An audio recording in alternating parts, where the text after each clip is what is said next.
friends, welcome back. I have so many seedlings. Do you see all this? See over my shoulder?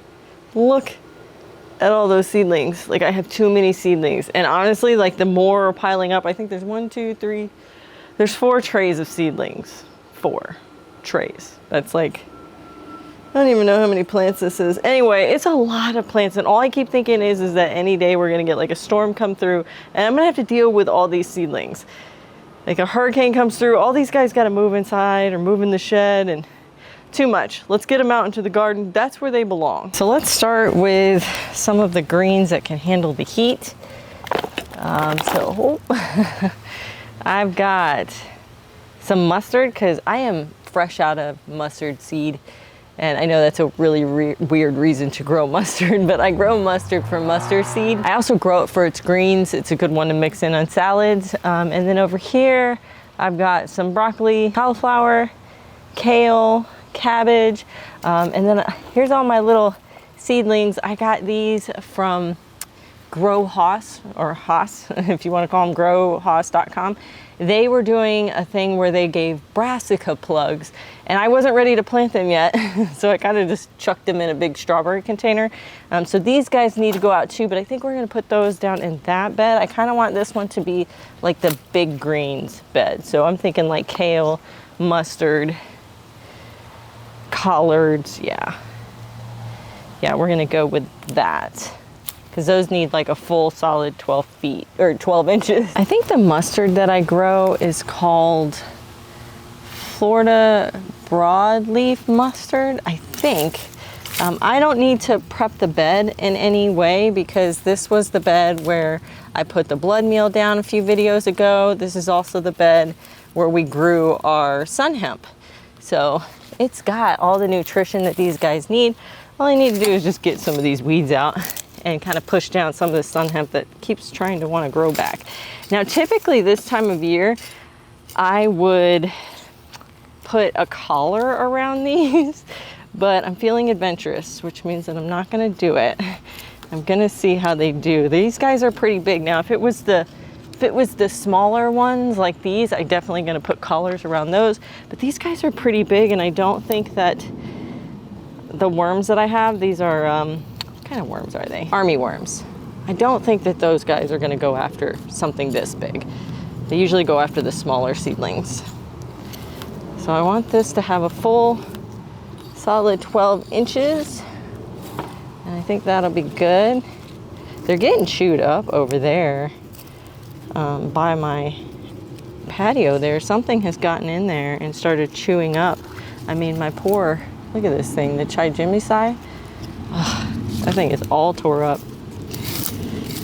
So I want to get it out of that area so that it stops whatever's chewing it. I haven't found it, but it's not giving up. It really likes that stuff.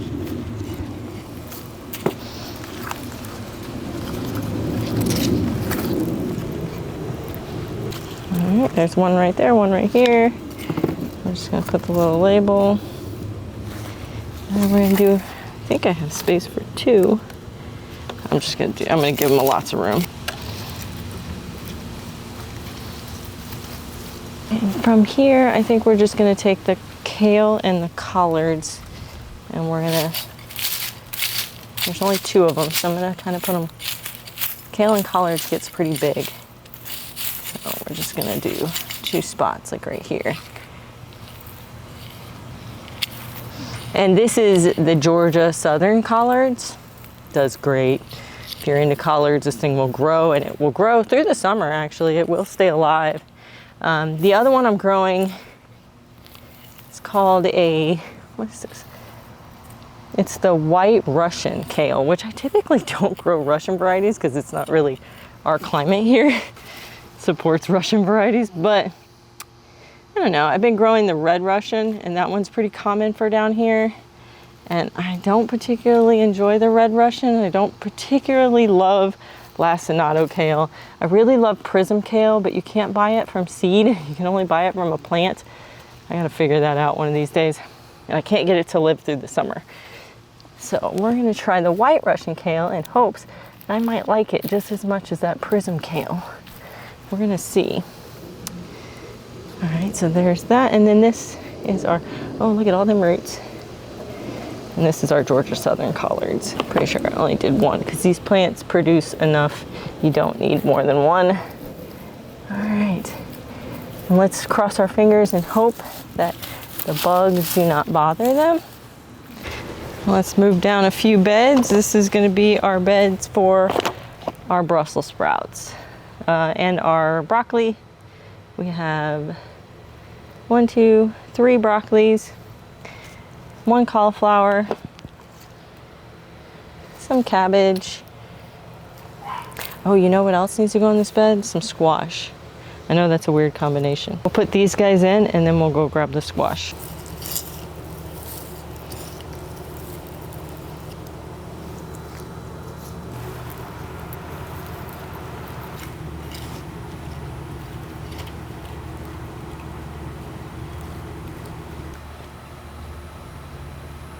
All right, I'm seriously questioning life choices right now.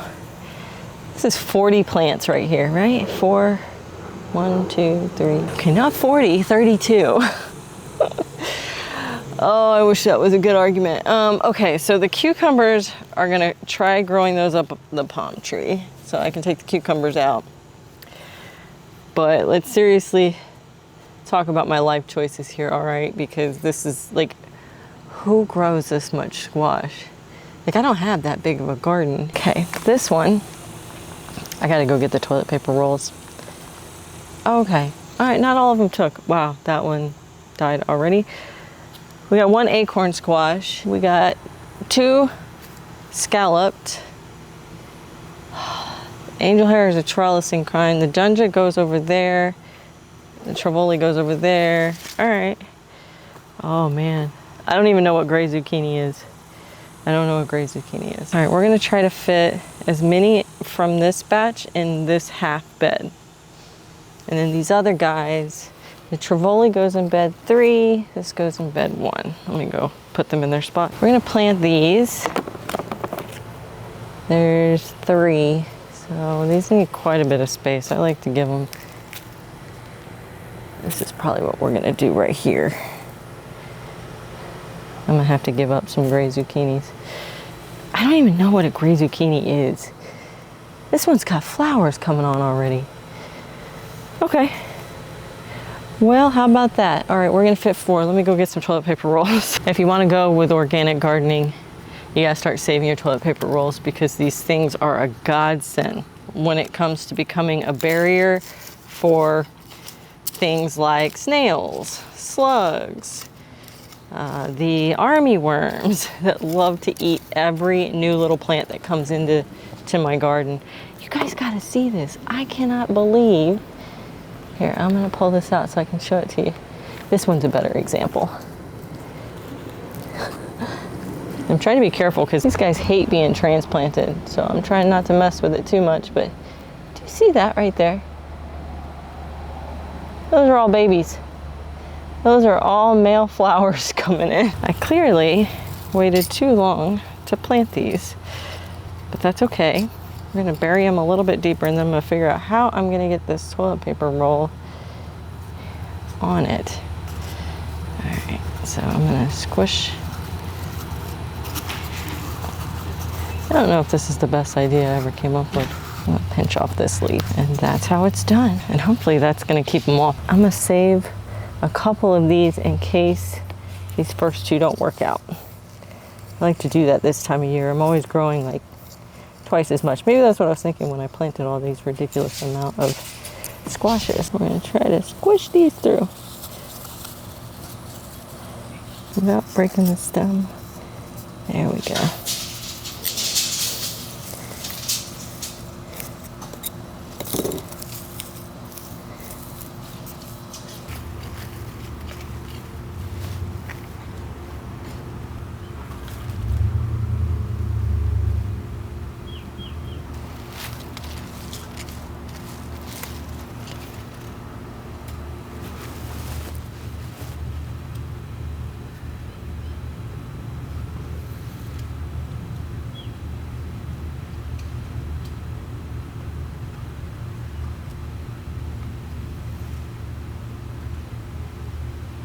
can see these guys are already wilting basically from the heat of the sun.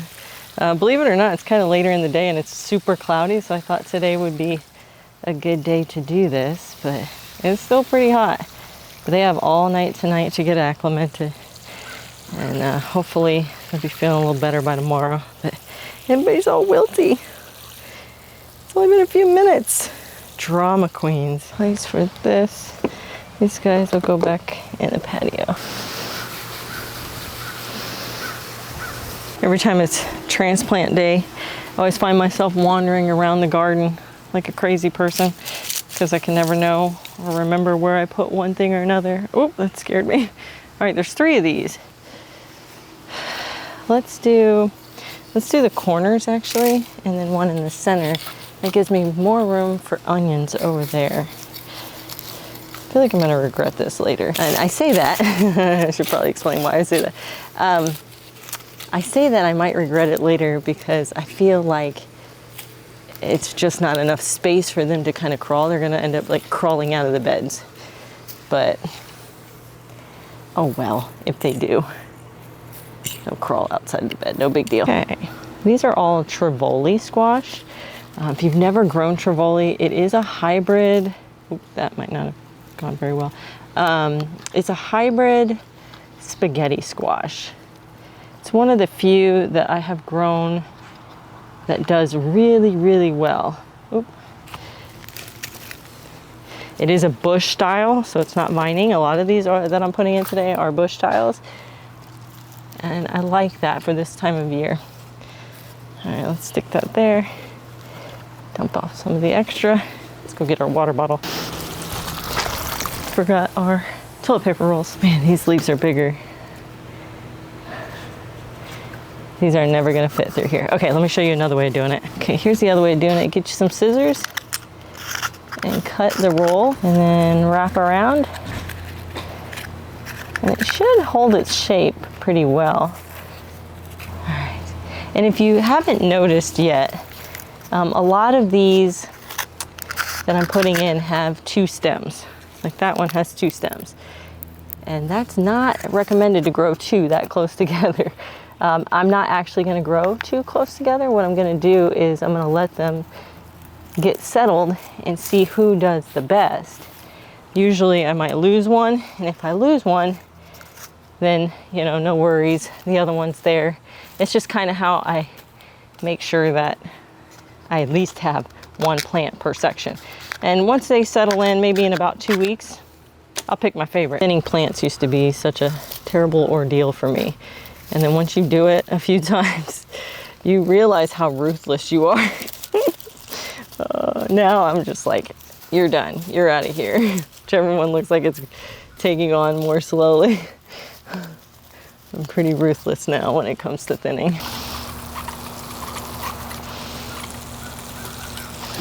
So here's my next challenge, is the Dunja squash needs to go in here. But obviously there's still a lot of plants here. I have some peppers that aren't doing good, like this one right here, that needs to come out. The peanuts are almost ready to be harvested, but not today. So I think I'm gonna cut back what I can and then tuck these in here. I was gonna put them with the peanuts, but I'm not ready to pull those peanuts right now. Whenever I make these decisions, I always think to myself, like, you're not gonna like yourself later. You're gonna plant them too close, you're gonna plant them too to the edge, they're gonna be falling out, you're gonna be dealing with that, you're not gonna be able to get in there and hand pollinate. And me now, me present, it's like, go ahead, it'll be fine. Me 3 months from now is cursing me present. We're gonna do what we can do. So it started raining a little bit yesterday, and so I had to basically put a pause on the transplanting and go inside and relax for a little bit. It didn't rain real hard, but I got camera equipment, you know, and I didn't want that stuff getting wet. So I had some time to think about it because I was like, I wasn't really feeling this, right? I wanted to put them over by the peanuts, which are a little bit further down in the bed. I didn't want to put them right here. And there's 4 of them, and I'm like, is 4 gonna fit? And I could squish them in, but I was like, okay. So I had some time to think about it, thankfully. And I think what I'm gonna do is I'm gonna clear this space off. I'm gonna see how much space I actually have here. I'm gonna get rid of there's some pepper plants that are really not doing well. I just don't think they're gonna make a comeback before, you know, fall and before I get my first frost. So I'm gonna take out that. I have this Rudbeckia right here that I really loved. I think it's a perennial, so I'm just gonna chop it down at the base and hope it grows back. I'm gonna see how much room I have here and put at least 2, hopefully, into this particular area, and then I'm gonna save 2. They're already too big, but I'm not ready to take out my peanuts yet. They're not quite mature enough yet. So if they make it, cool. If they don't, at least I have 2 tucked into here. So let's get that done.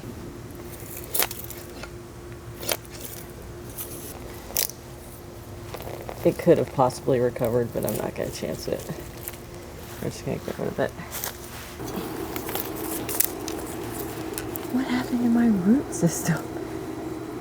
No wonder it was dying. I got to research why that happens. I wonder if something's in there eating it. Tell me that's not like the biggest pepper plant you've ever seen. Look at it. It's huge. These are jicama. I'm trying to save them for seed, and they look like they're making a really good seed pod this year, so I'll have plenty to grow for next year.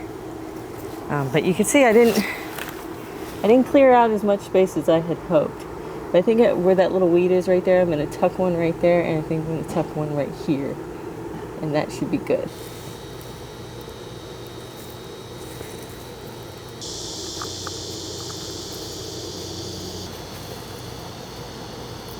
At least the soil is really cool. Oh wow. I don't know what that was, but at least the soil is really cool right here. And I guess the second one picked itself because it kind of fell out. That stem does not look good. That stem looked like it might have cracked on its way out. So let's take this one.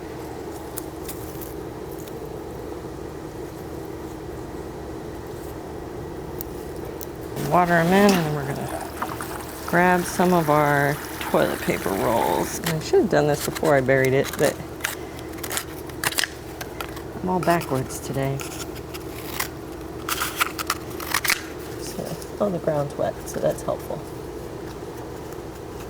All right, we're gonna cruise over here, and this is kind of a last minute pick. I keep a list. I don't know if you guys know this, but on my phone, I keep a list of everything you guys have ever recommended. If you leave a comment on Instagram, Facebook, TikTok, my email, YouTube, any of the places where I show up, Threads, right? I have them all. If you left a comment at any given point, I read every single one of them. I don't respond to all of them, but I do respond to a high majority, probably 75%. And every time you guys recommend a particular variety, I write it down every single time. And this is a variety, the angel hair variety of spaghetti squash that somebody recommended that I was like, I love spaghetti squash. And I wanted to grow a vining variety. I have the Trevoli, which is a hybrid that is a bush style, but I wanted to grow a vining because I feel like vining is more productive. But I didn't really have a place for it, so, and I know I'm gonna regret this one. I'm actually gonna put these plants with these tomatoes, and I'm gonna try to grow them up my arch trellis because I think this is the only trellis I have that can really hold them because they're kind of heavy. They're still a small one. They're not like huge, but yeah, I know I'm gonna regret it. I'm pretty sure it's gonna shade out these tomatoes, but I'm hoping that the tomatoes are far enough along that by the time these squashes catch up, they won't outcompete. Famous last words, right? Like, I do this all the time. I overplant. And you probably don't think I overplant that bad because I do some pretty good spacing, but as the season goes on and I look at my trays and I'm like, oh, that's got to come out, I just start chucking stuff in whatever area they go. This is just another example of that. And these guys are already, look at this, they already have little tendrils. They are ready to climb. So I got to get them out of here. They're already kind of starting to fall over. So I'm going to go with the ones where I can see these two have little flowers already on them. So I'm gonna go with these two first. So that's this one and that one. Okay. Oh, they're all mixed together. Oh, they're starting to attach to each other. Okay, let me get them separated. And I don't know what I'm gonna do with the other two. I guess they'll just be backups in case these two don't take. That's what we're gonna go with. Man, there's so many snails. You guys gotta help me out. I have so many snails in this bed. I know why.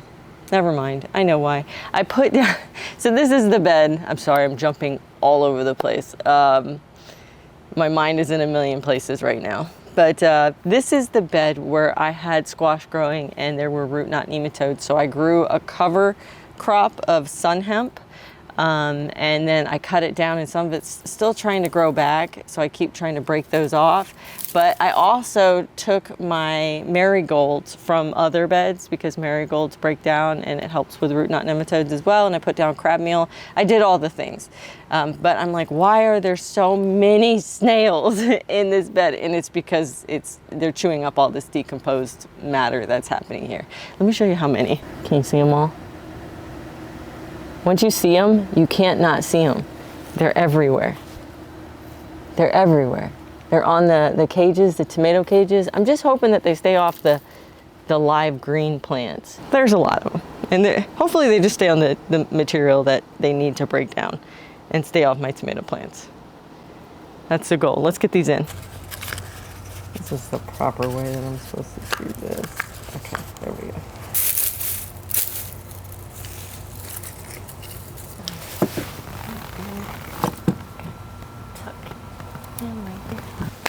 Perfect.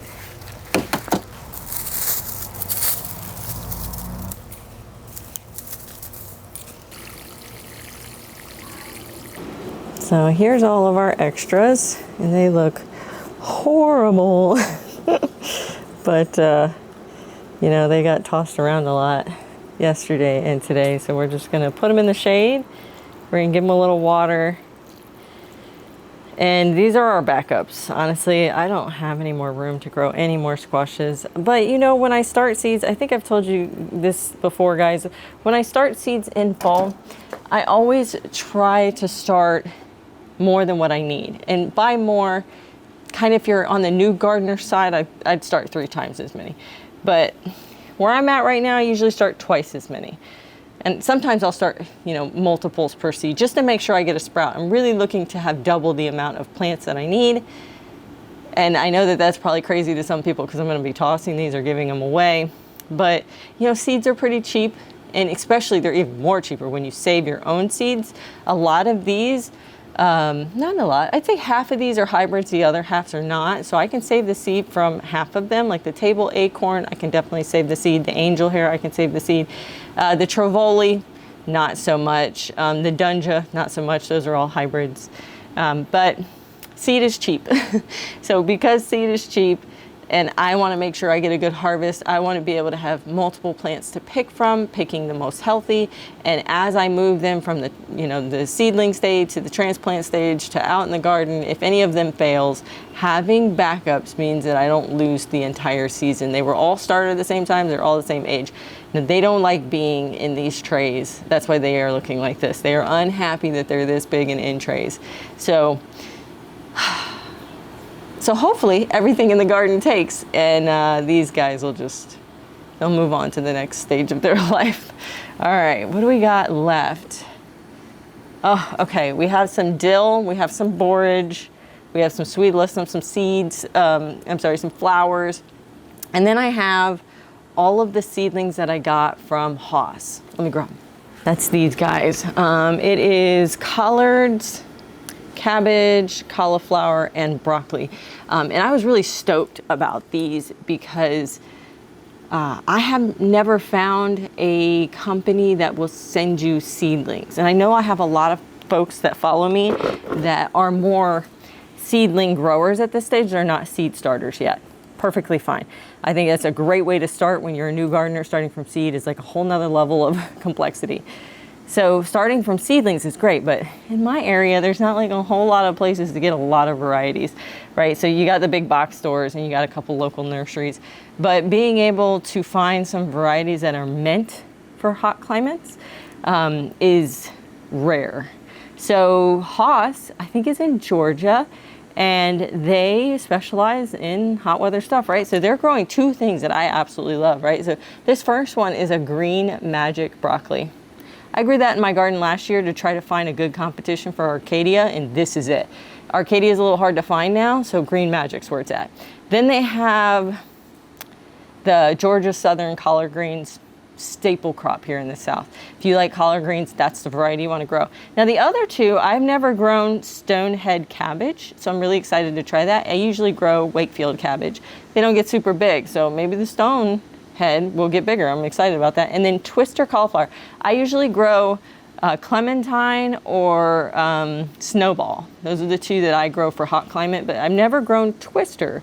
So I'm excited to try twister. Anyway, they sent these to me. They got a little beat up in shipping. The shipping isn't great, but they got really beat up at shipping. But all of them pulled through. All of them lived through that. Brassicas are really tough plants. They're kind of like tomatoes. They remind me a lot of that. They don't mind being transplanted or started from seed directly. So these guys are nice. They came with a little bit of yellowing leaves when they first came out of the box, the shipping box, but now they're nice and green. I threw them. I wasn't ready to plant them. Don't follow my lead. Haas definitely says to plant these within a day or two of receiving them. I wasn't ready. I didn't have my beds pulled out yet, so I just stuck them in like a strawberry tray with some soil and watered them and kind of left them in some partial sun. And now I'm gonna have to break them apart, but I'm okay with doing that. So we're gonna do that together. There's 32 plants here, 32 plants. It was a pretty good deal. I wanna say it's like just under $1 or just over $1 per plant, which I think is a really great deal. Return on investment is excellent. I'm excited to try them. I'm excited to plant them. So we're gonna do that today. I gotta get a lot of toilet paper rolls because these guys are young. They're very, very young. Those stems, those will get chewed through by cutworms, armyworms, and snails and slugs and everything in between. So I need a lot of toilet paper rolls for these. I went out to the shed and I found a bunch. So what I do is I have like a little container in my shed that kind of hangs, and I just fill it up until it doesn't fill anymore with toilet paper rolls. So as we go through a roll of toilet paper, I just set these in that little container. And then when fall comes around, which is when I use them the most, I don't tend to have a problem in winter or spring. And in summer, I direct seed a lot of things, and so it usually isn't a big deal. And those plants are, I don't know, they're less prone to having those kinds of damage. But fall is where it's at. This is where I have the problem. So I have a bunch of them. So we need to cut them in half because these guys are really, really small. And so I don't think I would cover up the whole plant if I did that. So I'm just going to cut these in half so that I have twice as many. I probably have like 20 in here, but I have 32 of those little plants. Plus we have all the borage and the dill that I want to plant, and all those are tiny plants too. So I probably have a good 50 plants I still need to plant. Oh, gardening has gotten out of hand for me. But you know, I love it so much. When things get hard in the world, or when stuff gets sad, when life gets hard, I find that when I was in my career, I would, you know, go pick up a drink, go out to the bar, those kinds of things, go be around a bunch of people, kind of distract myself, right? And I feel like that worked, but it didn't, right? My anxiety was worse and everything. But now, when life gets tough, or when things are hard, or when I'm sad, or when I'm happy, or when I feel anything, honestly, going out to the garden is my break. It is my way to like turn off all the noise, turn off all of the bad things, all of the stressful things. I just go out here and I do repetitive menial tasks. I know that sounds weird, but something about doing them, putting your hands in the dirt, doing these little tasks over and over, being gentle with plants, feeling it, touching it, the tactileness, something about all of that whole process grounds me. And, you know, it also is, I don't know if I've shared this a lot on the channel, but I am Christian. And something about watching a seed sprout and watching a plant grow, and hearing the birds in the trees and watching the little, bugs do their thing and live their little life. And it's just like amazing to watch creation. And I think we just get so wrapped up in our lives that we forget about that. We're so busy. We're always so busy that we miss so much of what's happening around us. And being out in the garden gives me a chance to do that. So even if I do have to plant 50 or 60 seedlings, to me, that's not a negative thing. It's not an overwhelming thing. It's man, I get to spend that much more time out here, even when it's hot, even when it's raining, even when all of my seedlings are dying. I look at it as an opportunity, a gift to be able to be out here. It's a privilege. It really is. And it is my happy place. So I love doing it. All right, I think we got them all. Oh, one more. One more. Even cutting toilet paper rolls. All right, we're there. We got them all cut in half. They're the perfect size. So let's get those little guys transplanted. So I'm gonna start with the Green Magic. I kind of separated them using this little tag, kind of laying it like that to separate these from these. So I'm really just going to push this down, and then hopefully all these guys will just come popping out. Yeah, that's what happened. Score for me. All right, so these are all them. And then from here, we just separate them. So there's one. And you can still see the little plugs that they came in. Just kind of trying to gently separate them. They've only been in here a couple days, like maybe a week tops, but they're already starting to form roots. So I'm gonna be real extra gentle. There we go. So we got 1, 2, 3, 4, 5, 6. Oh wait. 1, 2, 3, 4, 5, 6, 7. Oh, they gave me extra. Score. I love when that happens. Okay, so let's lay these out. 7, 8. 8. All right, one right there. One right there. One right there.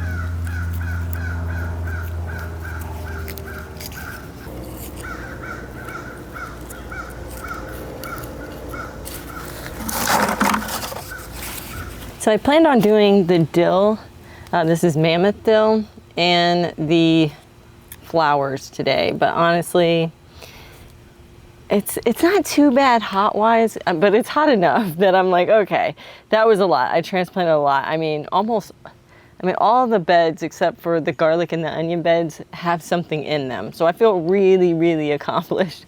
But I really need to get the dill in here. Number one, the dill is way overgrown, this little pot. And two, I want them to outpace the growth of all the brassicas, because this is a really good companion plant. It keeps the cabbage moth away and stuff like that. It kind of keeps all the moths and butterflies away that you don't want. And so I like to always plant this together, and I've never had a problem. I don't know if that is like regional, maybe I just don't get them that bad here, or maybe it's because I always plant them together. Either way, I always plant them together. So let's get these guys in next. You can see I'm hardly gentle, but they'll be fine.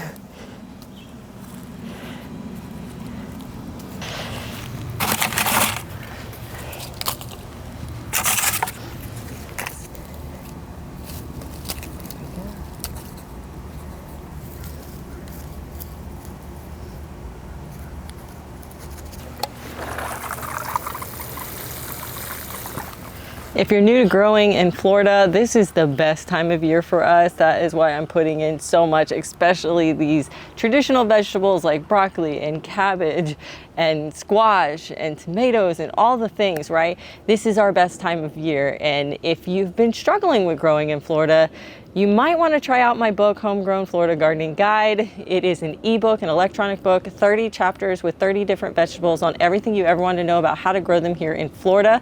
It has color pictures, it has container gardening, pest disease management, when to plant them, what varieties I love, and how many to plant for a family of 4. So you can find all that at my website, homegrownfloridagarden.com. I hope you had fun putting in the garden with me. I'm pretty exhausted. I still have a few little plants, but guys, we got like 85% done.